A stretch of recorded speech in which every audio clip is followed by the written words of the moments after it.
Alright, SPQR fans and Victorum gaming fans, we're back. We got another video on our coverage of the talent series for the heroes in the game. So our next one up is Beloved by Fate, and there's basically two of these types of trees in the game, or talent trees that kind of deal with like divine influence and things like that. So this first one here, the gods themselves watch this hero from their lofty perch, granting divine inspiration and clouding the thoughts of his enemies. A warband with this hero is destined to become a legend, achieving feats in battle that are impossible to believe, as witnesses wonder whether fate herself has charmed this hero. So this is a very simple talent tree. There's no deviations or anything from it. It's basically just a straight line. So, and the nice thing here is too, they're basically passive. All three of them are passive abilities, so you don't have to have necessarily a specific ability score. So the first one, Dicing with Fate. The gods grant this hero divinely inspired knowledge of his enemies. Once per battle, a warband with this hero on the battlefield can reroll his dice of fate. This talent may be selected up to 3 times. The hero can reroll his Dice of Fate once per battle for every time he's done that. So basically, Dice of Fate is something we'll cover when we cover the rules for the game. But basically, you're essentially rolling for initiative at the start of each turn. So being able to reroll that at various points and critically basically be able to go first when you need to is certainly worth looking at. And the fact that you can repeat it multiple times gives you some extra rerolls. So pretty cool there. Next up is Fate's Companion. So perhaps an invisible messenger of the gods sits on this hero's shoulder, for he has an uncanny knack of knowing just when an enemy warband is going to strike. Once per battle, after the dice of fate have been rolled, another dice can be rolled. This dice is hidden from the opposing player. Place it under a cup or hide it some other way, but the hero's player is free to see it. The dice of fate are not rolled in the next turn. Instead, this dice is revealed in their place. On a 1 through 3, the opposing player has the first phase of that turn, and on a 4 through 6, the hero's player does.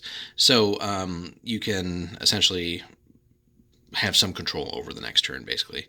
And then last but not least, Fate's Master.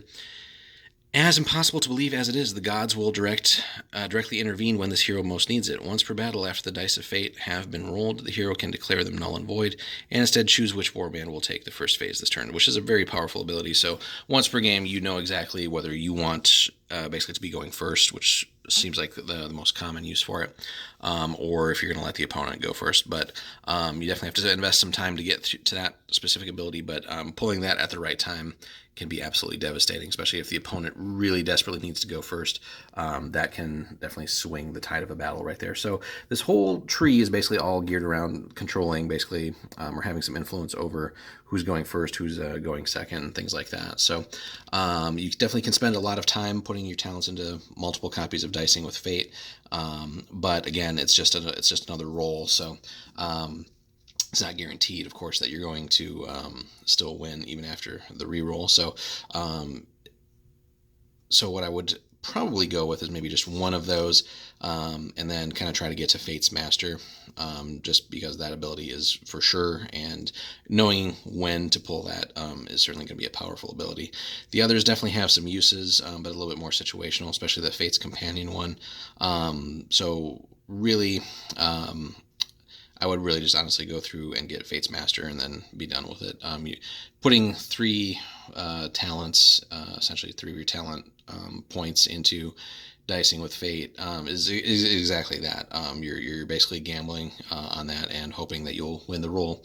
And as we all know from playing war games, when you need it the most and you need to make that roll, it's just not going to come up for you, especially if the dice haven't been kind to you. So why not go with something that you will, instead of having to worry about fate playing a role, just control it and get Fate's Master. And again, getting good with that kind of ability, knowing exactly when to pull that, even if it won't necessarily benefit you the most, but taking away going first from your opponent at the right time can just be absolutely devastating. So so getting good and knowing when to pull that is definitely sort of the supreme use of that, but it will take you a little bit of time to get there. But again, worth pointing out, the whole tree is passive, no ability requirements, so anybody can get this, any hero. So so that has been our little coverage of Beloved by Fate. We'll continue on in the series, so if you guys enjoyed the video, give us a like and a subscribe if you haven't already, and then stay tuned for more content.